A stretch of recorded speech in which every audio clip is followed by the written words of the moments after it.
Okay, on today's episode of the Investing City podcast, super excited to talk with Brian Feroldi. So thanks for being here, Brian. Happy to be here, Ryan.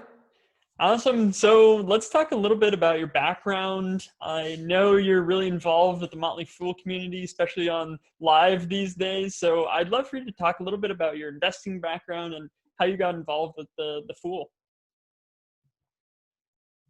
Sure. So when I graduated from college, this was way back in 2004, my dad, as a graduating gift, said, read this book. And it was Rich Dad, Poor Dad by Robert Kiyosaki.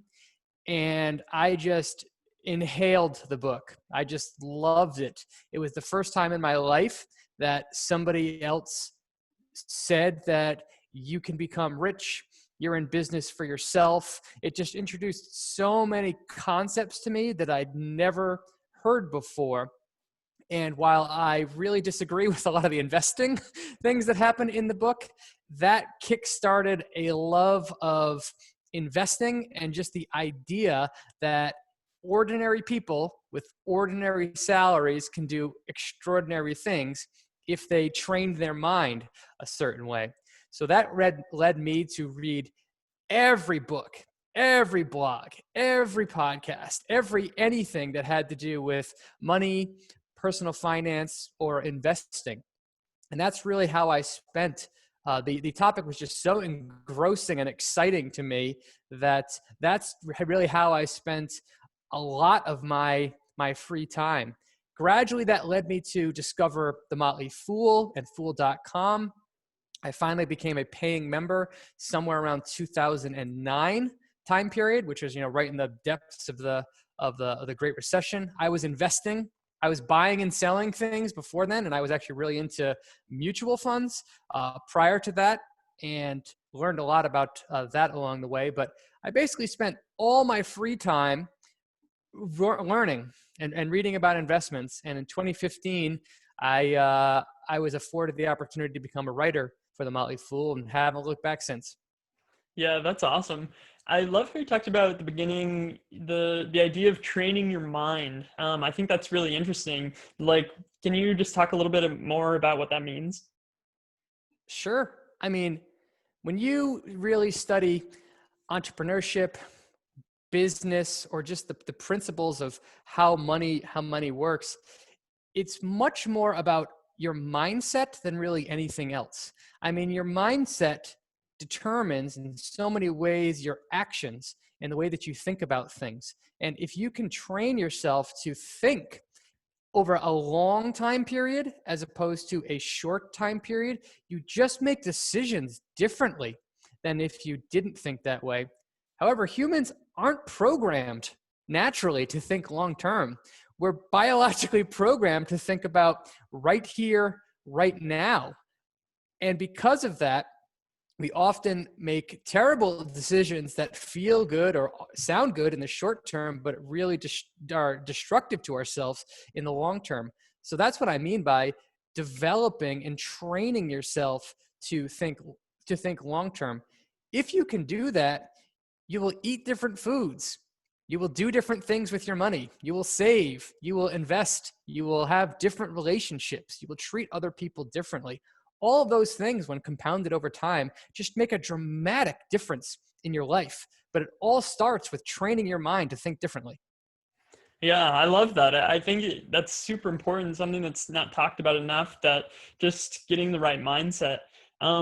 So the one reason why I asked you to be in this podcast is I went through your Twitter thread on what you call the gauntlet, and it's kind of a checklist to understand what is a really quality business. So I would love to just go through that piece by piece. I know there's a lot of pieces to it, but I would love for you to just go through that. And we mentioned a good example might be Blackline, which is an accounting software company. So I'll take it over to you. And then if you're just tired of talking, I'll jump in and ask questions.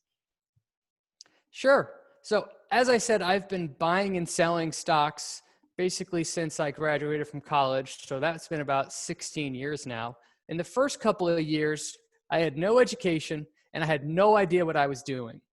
that naturally led me to want to buy penny stocks. And I had varying degrees of success, mostly bad, mostly bad. And I didn't know what I was doing. I didn't know what a balance sheet was. I didn't know what a management team was. The only thing I knew was that stock prices moved up and down, and I tried to buy the smallest dollar amount ones that I could and then sell them when they got higher. That's all I knew about investing, or about investing in air quotes, at the time. As my education grew, and huge part thanks to the Motley Fool, I gradually learned that there are actual businesses behind these stocks. Businesses create financial statements, and financial statements are tied 100% to what happens to a stock price in the long term. It's not tied at all to what happens in the short term, but it is 100% tied in the long term. When I was reviewing the Motley Fool's history, I saw that some of their most successful investments ever were all businesses that I was a consumer of. I know what Netflix was. I knew what Apple was. I knew what Amazon was. Why wasn't I investing in those companies that I used on a daily basis, as opposed to penny stocks that no one had ever heard of? So it was just really a matter of seeing my own results and seeing the results of successful people that I respected, that gradually caused me to change the way that I invest over time. And that really got me to look for high quality, low risk compounding machines. And by compounding machines, I just mean stocks that are capable of compounding shareholder wealth year after year after year. So I set up a checklist for myself based on my own investment research, as well as years of feedback, plus feedback from countless members, investors that I respect, to really refine and come up with a way that I could measure the quality of any given business compared to another. That's awesome. So there's two parts of the gauntlet. Let's start with step one of it. You have different categories. So there's 7 categories, right? Financials, moat, potential, customers, revenue, management/culture, and then the stock. So let's just jump into the financials first. Sure. So the system in its entirety is loosely called the Feroldi financial system. I got that recommendation from somebody on Twitter who says I should brand it. And I said, all right, I guess that works. The gauntlet is really the risks, or the thesis-busting section of the checklist. But this is version 3 or so of my checklist. And the idea was to come up with constraints for myself that force you to make decisions and force you to weigh certain factors against each other. Prior to the current versions, I just added points when I liked things and subtracted points when I didn't. But somebody made the suggestion, well, you should have it be exactly 100 points. That way, if you're adding points in one category, you are by definition removing points from another. And wow, was that an amazingly difficult challenge to weigh the categories of businesses that I like. And because whenever you're adding points to one category, you're subtracting it from another. And there's so many things that I think are important about picking a good investment. But the current version of the checklist, and I'm sure that it'll change gradually over time, measures those categories that you mentioned. So there's the financials of a company, there's the moat, or the long-term competitive advantage, there's the potential, or how far and how long I think a business can grow for. There's the interaction between the business and its customers. There's the revenue dynamics of a company and its business model. Then there's the people that are running the company, both the management team as well as the employees. And then there's some things that I look for in the stock itself, and those are more for Wall Street. So you add all those categories together, and a perfect score on those would be 100. I've never come across a company that gets 100. The highest score that I've gotten from top to bottom there, I think, is about 88. So that's about as good as it gets. Once I add in all the positive things that I like about a business, then I do part 2, which is what I call the gauntlet, which is what are the thesis busting things that I want to subtract points away from. So I have this pre-score of here's what I think the business is. Now it's time to check for all the things that could really trip up the thesis from playing out. So I take all the positives, I subtract out in part one, I subtract out all the potential negatives in part two, and I come away with a final score. And that gives me a way that I can measure one company against another. Because as you know, there are thousands of companies that we can invest in. And previous to having this written down, I was trying to do all this in my head. I'd be like, do I want to invest in Atlassian or do I want to invest in Autodesk? Well, this company has blah, blah, blah, blah going for it, and this one has blah, blah, blah, blah going for it. And once I wrote it down, it becomes so much more obvious which one I should invest in, because I let the numbers that I created do the talking, as opposed to me having to keep all this in my head at one time. I love that. I mean, it's a really great idea, just being able to go through all of these. And in the process, I'm sure you find things that you wouldn't have thought about, and just going through that consistent process, you're able to kind of ferret out different things. So I just want to go deeper on a few things. So on the moat section, you have different sources of moats: network effects, switching costs, low cost operator, intangibles, and counter positioning. Do you have a favorite type of moat, or do you find that companies that you like sort of fall under those categories, or is it kind of just a mix of a few different things? So those to me are these sources of a moat that a company could have. I mean, if I could only invest in one, it would be a network effect. Because I think once you have a true network effect working in your favor, that's an almost unbeatable competitive advantage. The problem is network effects are not binary. There's actually degrees of network effects that come across. And I've learned that by making mistakes myself. Some network effects you would assume are there, like let's take Facebook for example. A very logical argument for Facebook, and I think its network effect is a big advantage for it, is, well, they have 2.6 billion people, or whatever the number is. That's an unbeatable network of people. But if you drill down, you as the user, do you care that there's 2.6 billion people on Facebook? No. You care that there's 500 that you actually want to connect with. So every time a new person joins Facebook, does it make the whole network more valuable for all other users? The answer there is no. So I would say that Facebook definitely has network effects, but every time somebody joins, it doesn't make the entire network better for everybody, whereas it did back in the day when, say, AT&T was launching phones. Every time there was a new phone number, that means there was another phone that one person could call at any given time. Now, if you compare that to, say, the network effects that are happening at CrowdStrike, CrowdStrike's network effects are whenever it detects an attack from any one of its customers, the system gets smarter, and then all of its customers learn how to counteract that specific attack. So that to me is a much more robust network effect than it would be for Facebook. But if you could guarantee me one of these was in place, I would definitely take network effect. But I would say the most common one that I see over and over again are switching costs. Whereas a person or a customer gets used to using a product or service, and it would be painful for them in terms of time or training or money for them to switch to something else. I would say that's the most common competitive advantage.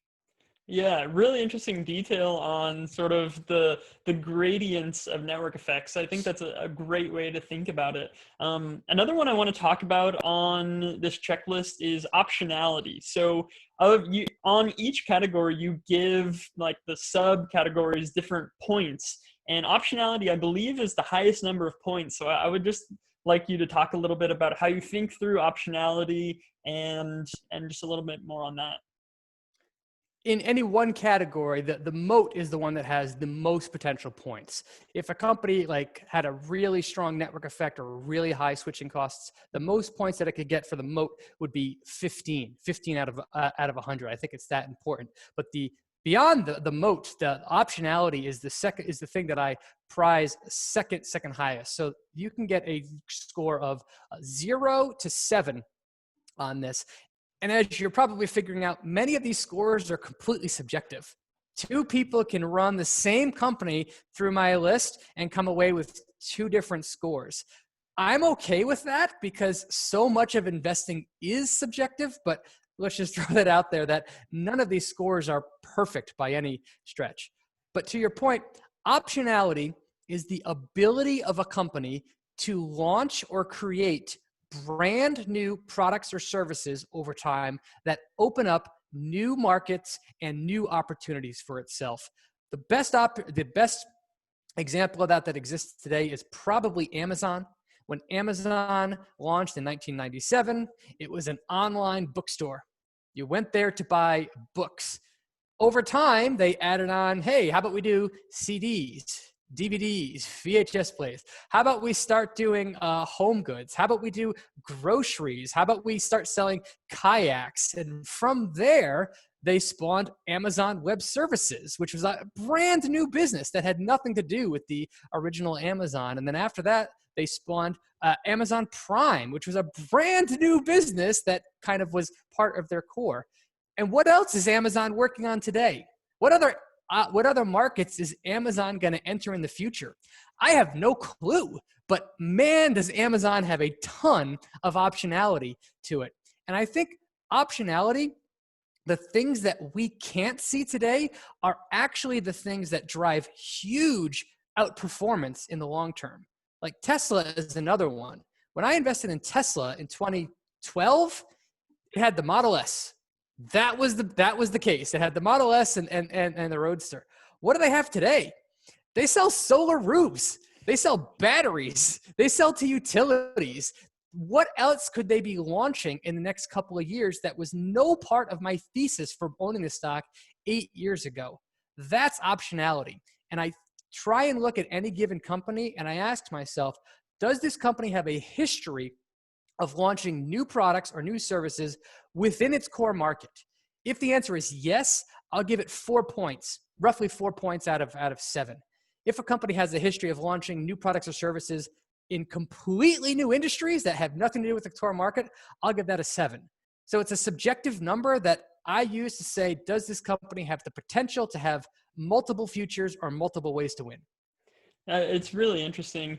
With optionality, one thing I think about is like this trade-off between focusing and being able to do a bunch of different things. Have you seen any examples where maybe a company tried to do too much and it didn't really work out? How about when Starbucks tried to sell furniture? I mean, the optionality can work against you because for exactly the reason that you just said, management gets distracted by this shiny thing over here and tries to go after an opportunity where it doesn't work. Optionality, I think, is almost more cultural than it is anything else. I mean, a few years ago, do you remember the Fire Phone? Remember when Amazon tried to take on the iPhone and launch a brand new phone? That was a disaster. That completely blew up in their face. But the bet that they took was really small in comparison to the size of Amazon itself. If it worked and Amazon took over the phone market, that would be the upside would be unbelievable for Amazon.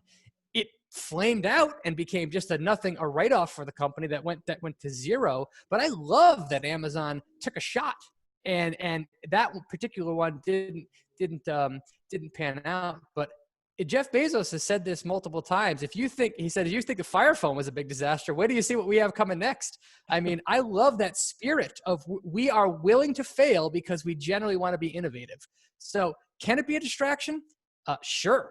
But I would still rather bet in a company with optionality than one without.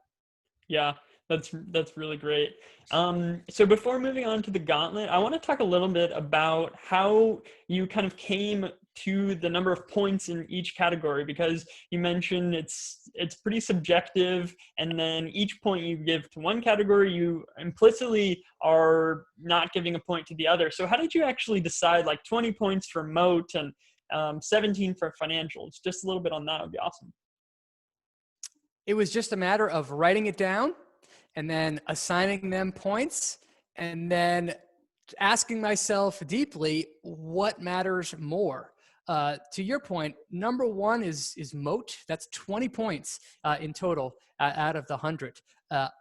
If you could invest based on one thing, it would be moat. It would be the ability of what advantage does this company, durable advantage, a long-term advantage does this company have over its competitors? I mean, you could put me in charge of Visa and I would do great, right? I mean, anybody, almost anybody could run Visa today you just close your door and just don't talk to anybody. And Visa will probably still compound shareholder wealth at 10% annualized. That's because the business is so amazing and so strong that the management team, I still want a good one, but it's not as critical because Visa's moat is so wide. So I asked myself just questions like that. Number two, again, was potential. And same thing. It was just about asking myself, well, what matters most to a company? I don't care how great Coca-Cola is. If Coca-Cola has completely tapped out its market opportunity and is already so dominant, where's the future growth going to come from? How can I, as a shareholder, outperform over a long period of time if the company's growth potential is GDP at best, right? So it's just a matter of saying to myself, well, is the potential of a company to grow drastically important? And I said, for me, for my style of investing, yes, it is. So I just weighed that at 18. The other thing that I look for really is recurring revenue. I want a relationship between the business and the consumer to be extremely strong so that when a business acquires a customer, that customer is continually giving the company revenue over and over and over again. And the higher margin that revenue, the better. And if that revenue can grow without the company having to acquire any more customers, even better from there. So it was just a mental wrestling exercise with myself. And I don't proclaim to say that what I have now is right. It's just it's the best version that I have right now. But I'm always looking for feedback, especially constructive feedback. If somebody said, your moat should be 25 or your moat should be 30, and they have a valid argument, boy, would I listen to that. Yeah, I think that's great that it's constantly evolving. I think that is something that's really underrated. So talking about recurring revenue, all right, so is the recurring revenue, I forget how many points it is, but are there degrees of that too? Like for Amazon, for instance, would you give that like more than a 0 just because of Prime and people, are ordering so often? Yes. You always have to think about the relationship between the company and the customer. I mean, technically, if you are a Walmart shopper, is that recurring revenue? Well, in one sense, no, right? You go to Walmart, you buy batteries or you buy a tent, that thing is going to be with you for years and years. However, if you're shopping at Walmart, are you probably going to shop at Walmart again and again and again? So you have to think about those dynamics in play. That's why there's a gradient scale here. Now for Amazon, I don't know about you, but when I became a Prime customer, I sure did shop on Amazon more often than I did before. And moreover, when you think about AWS is a 100% recurring revenue business. Once you get your company on AWS, are you gonna switch? And the answer there is probably no, and you have to keep paying Amazon over and over again for the fees to use it. Same with Prime. Once you become a Prime member, that's an annual fee that you pay over and over and over again. So I always think about it's definitely a company not like Amazon might not have 100% recurring revenue, but it's pretty darn close to that. Gotcha. So yeah, really helpful details on this first part of the checklist. Let's move to the gauntlet. So let's talk a little bit about some aspects of this. Of the gauntlet, what are really like the main things that you really focus on? Well, again, just like with my checklist, I asked myself, what business characteristics do I find the most appealing? A wide moat, great management team, good Glassdoor ratings, optionality, the ability to expand margins over time, et cetera, et cetera. And I added those things up. The gauntlet is the exact reverse of that. It's what business characteristics do I find to be really unappealing? And this is created through my own blunders over time, as well as observing other businesses and their blunders over time. So I have things on here like accounting irregularities. You see something wrong with the numbers, how can you possibly trust anything? So to me, when a company says, we have to restate our financial accountings, it's an automatic sell, and that company is dead to me for life. Like nothing else matters. So when I see accounting irregularities, I subtract 10 points. It should be minus 100, but it just is what it is. The other one is customer concentration.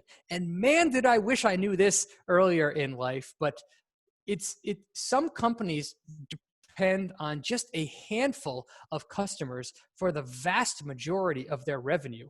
And that makes things really risky, because if that one customer, for whatever reason, decides to buy less or shift their habits to somebody else, that just blows a hole in the company's income statement and the margins and the potential and everything. So that is a binary decision in many ways that can bust a thesis around a company. So I subtract points up to 5 points if one customer is more than 20% of revenue, and I'll do minus 3 points if a few customers are, say, 10% of revenue or so. Then I also think about the industry itself. Is the industry itself at risk of being disrupted in time? It doesn't have to be disrupted now, but is this industry at risk of being disrupted in 10 years? I wouldn't buy any automaker right now, no matter how cheap any automaker would be. I wouldn't touch any of them, because I think the entire industry is going to be disrupted in the next 10 years. Same for any meat producer, the same for any utility or anything to do with fossil fuels. Those industries to me are actively being disrupted, and I don't want to touch them no matter what PE ratio or dividend yield you throw at me. And then there's things like shareholder dilution. If a company is regularly doling out extreme levels of options to its employees, I don't like that. I want an acceptable level of dilution. So if the share count's rising at 5% or more annually, I deduct points for that. Then there's things like if there's a outside force that the company relies upon for success. Again, this is when I learned the hard way. I was a big believer in gold, oil, silver, those hard markets, and I thought that businesses that played into them would do well over time. Well, it turns out it doesn't matter how awesome your gold company is. If the price of gold goes down, your business is going to be really hurt. And that is a factor that is completely outside of the management team's control. So it's like, business is hard enough. I also don't want to have to depend on luck too. So if a company has an outside force, like a commodity price is dependent on success, I subtract points for that. Same thing with like banks and interest rates. It's just an outside force that I want to subtract points for. And then there's other things like, I don't like growth by acquisition. I would rather a company grows organically, so I subtract points for that. I don't like it when 75% of the sales are in foreign countries. That does wonky things to like currency rates. I don't want to invest in companies that have headquarters in jurisdictions around the world. That might be a little bit riskier. So there's just a list of things like that, and I subtract points away from the score to, again, get me a final number that I can compare to another company so I can make decisions. Gotcha. So do you think, do you have a section on competition, or is that pretty much dealt with in the industry disruption? And then also in the first part, you have the top dog and the leader. So do those two things sort of do the job on competition? Yeah. And in general with competition, if a company has a moat and it's in a industry that is growing, competition is something you should always look at and consider, but it's not as important to me because some industries and some markets are going to produce many winners. There's not going to be one cybersecurity winner. There's going to be lots of cybersecurity winners. There's not going to be one SaaS winner. There's going to be lots of SaaS winners because the business model is so attractive. So I don't specifically address competition directly, but I think by looking at the moat, and as you said, the top dog and first mover, as well as the industry in general, I think it's covered. Gotcha. No, that makes a lot of sense. Yeah, so why don't we go through this using Blackline, a company that you said has scored one of the highest scores. So I think it'd just be really interesting to go through that. Sure. And again, this is the reason I invented the checklist. So, and just a word of caution before we even start, my checklist is specifically designed to find low risk, high growth, quality compounding machines. So you can actually run some great businesses through here, and it might not score well just by the nature of what I'm looking for. So that doesn't mean that it's not a good business. It's just not specifically what I'm looking for when I see it. But so with Blackline, when I plugged it into my list, man, did it check a lot of boxes for me, and we'll see that. So all right, so Blackline is a company, is a software as a service company that's focused on continuous accounting. You hire Blackline, and it makes the financial close and account reconciliation much easier. It automates a lot of processes that are done manually. So that's like the thesis behind the company. So it operates using a software as a service model, and it's the top dog and first mover in its industry, definitely. In many ways, it's almost creating this industry from scratch. It's not like they're competing against any other company. What they're competing against is people emailing themselves Excel files. Like that's the market they're trying to disrupt. But let's start at the top. Okay, financially, when I look at Blackline, I see tons of cash and no debt. So that is a 5 out of 5 in terms of the balance sheet. When I look at Blackline, I see a gross margin that is very high and has consistently risen over time. That is a 3 out of 3 for the gross margin. But I see, next thing I check is returns on capital. So I want to see return on equity, return on assets, return on invested capital. Ideally, these would all be double-digit numbers and growing. Blackline hasn't fully reached scale yet. It is producing adjusted profits, but it's not yet producing GAAP profits because it's not yet optimized for profitability. Therefore, these numbers are all positive, but they're low. So I give it a 1 out of 3 on that one. In time, those could get up to double-digit range, and I think they will. But for right now, it's just a 1 out of 3. Next, I look at free cash flow. Is free cash flow positive and growing fast? The answer there is yes. So that's a 3 out of 3. And the third thing is earnings per share. Are earnings per share positive and growing fast? The answer there is yes. So 3 out of 3. So in the financials, the max score that you can get is 17, and Blackline gets a 15. That's really good. All right, so that's financials. Next is moat. So I think that Blackline's competitive advantage is its switching costs.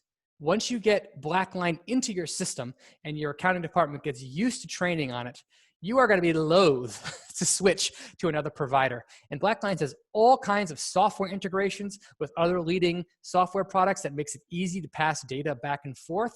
So I gave them a 15 out of 15 on switching costs. Once a business hits 15 on any metric, I just stop. Yes, this company has a moat, and you could also make an argument there might be some brand to it. There might be some minor network effects with getting on there, but I'm not giving it any points for that. You've got me on switching costs alone. So 15 out of 15. And then there's the moat itself. Is the moat stable? Is it widening or is it narrowing? I went a little conservative here, and I just said it's stable. I gave it a 3 out of a potential 5. You could make the argument that as they add in more integrations and grab more customers, they're widening their moat, but I gave them a 3 out of 5 on that one. So they have a wide moat, and it's at least stable. That's 18 out of 20 on the moat category. All right, next is potential. So does this company have optionality? And again, optionality is the ability to launch or create brand new products or services within their current industry or outside their current industry. Well, for right now, they're focused on continuous accounting. I don't see any big time optionality for them to enter a brand new market other than what they're doing. I would love it if they proved me wrong, but for right now, I think that all of their optionality is within launching new functions and new features onto their current software program. So I give that a 4 out of 7. The next one is organic revenue growth. What's the company's organic revenue growth rate? If a company's growing 15% or more organically, I give it full credit, and they are. So that's a 4 out of 4. Are they the top dog and first mover in an important emerging industry? Yes, there's no doubt about that. I give them a 3 out of 3 there. And do they have operating leverage ahead? Operating leverage is when the business has the ability to grow its profits faster than it grows its revenue by scaling the business over time. There's no doubt in my mind that there's tremendous operating leverage opportunity ahead. So potential, they get a 15 out of 18. So pretty good. Next thing I looked at is the relationship between the customers and the business. So is it expensive? Does Blackline have to spend a lot of money on sales and marketing to acquire customers? Yes, they do. It is very expensive to bring a new customer on board. So out of a potential 5, which would be you spend no money on marketing and you get them, or 0, which is you spend a ton to get one customer, I give them a 1. So I want Blackline, that's one downside to software as a service companies is they have to expend heavily to acquire customers.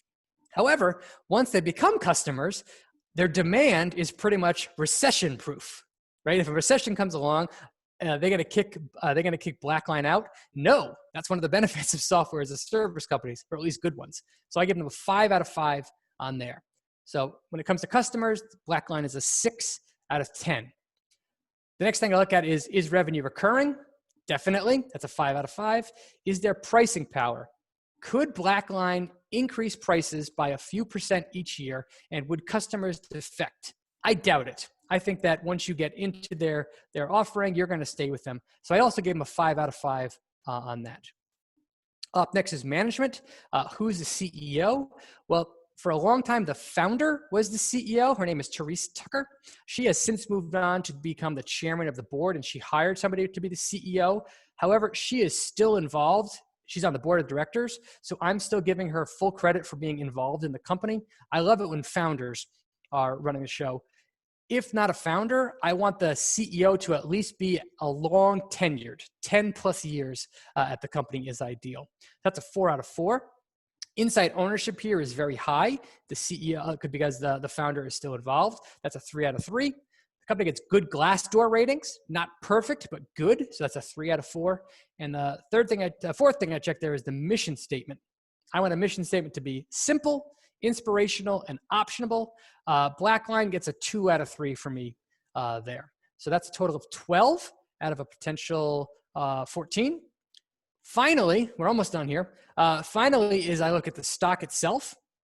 I want to see that the stock has thrashed the market over the last 5 years. And if there's not 5 years of data, I want to see that it's beaten the market since it IPO'd. I'm a big believer in winners keep on winning and losers keep on winning. So I want to buy stocks that have already beaten the market. This company has smashed the market. It's up many hundreds of percent. So 4 out of 4 there. Next thing I look at is, does the company buy back stock, pay a dividend, or repay debt? Does it use capital to make Wall Street happy? In this case, no, it doesn't do any of those things. So I give it a 0 out of potential 3. And then the last thing is, does it regularly beat its earnings expectations? Does it regularly smash Wall Street's targets? Over the last 4 quarters, Blackline has beaten the top line of the bottom line 4 out of 4 times. So I give it 4 points there. Add all that up, and we get an 84 out of a possible 100. And an 84 is a really good score.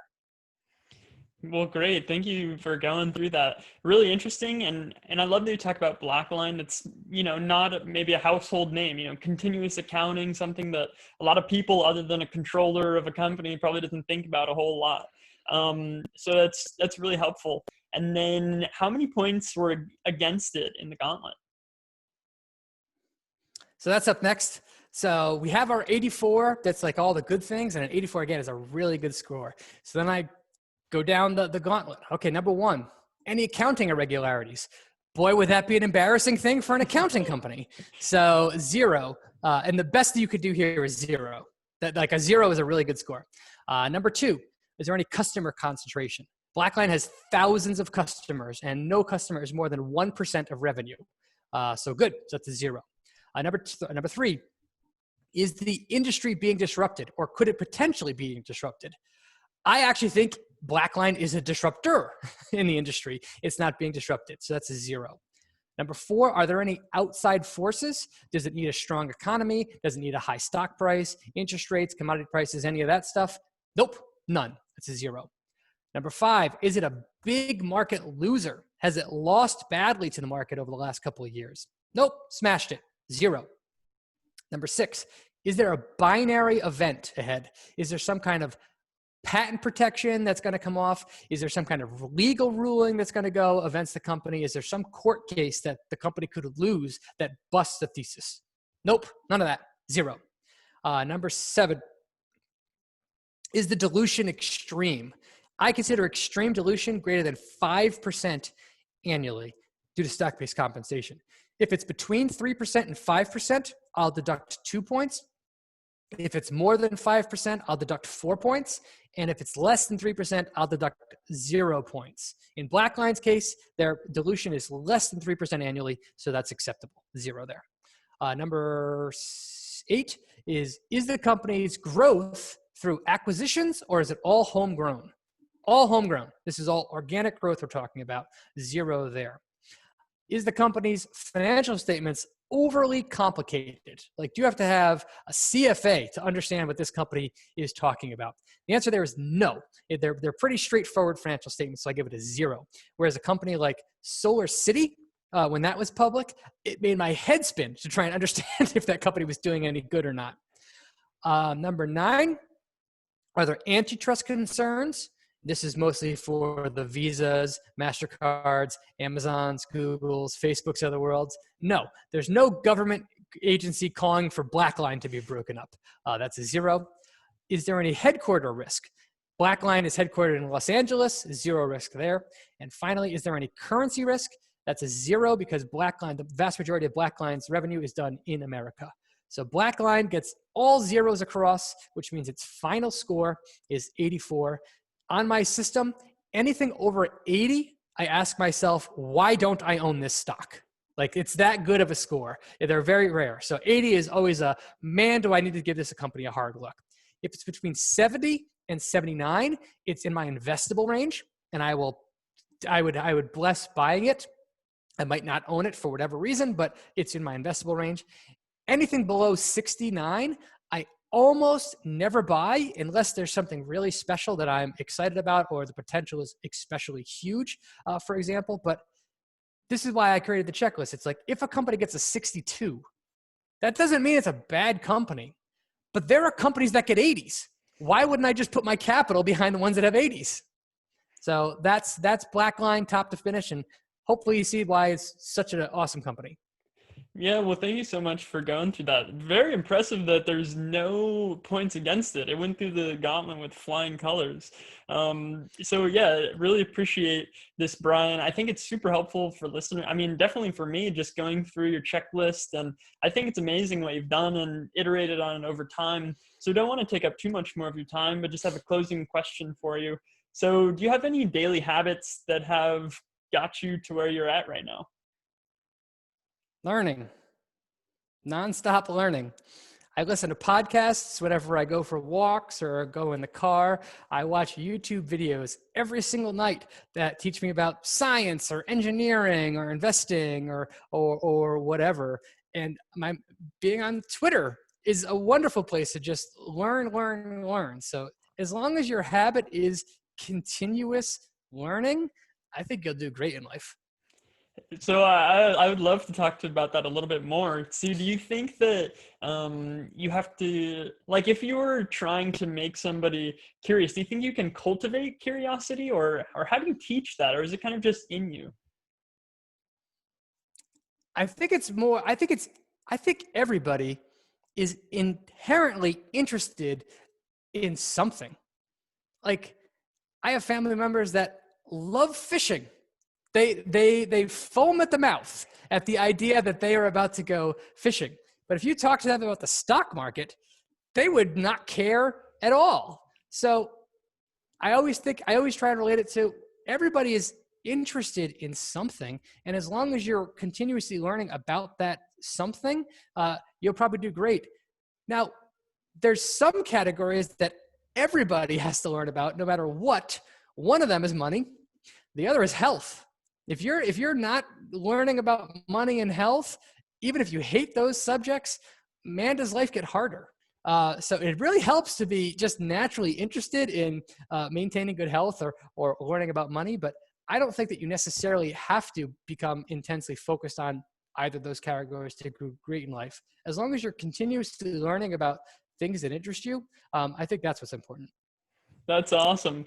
I think that's a great place to end. Do you have a quick tip on health for us? Walk every day and intermittent fast. Awesome.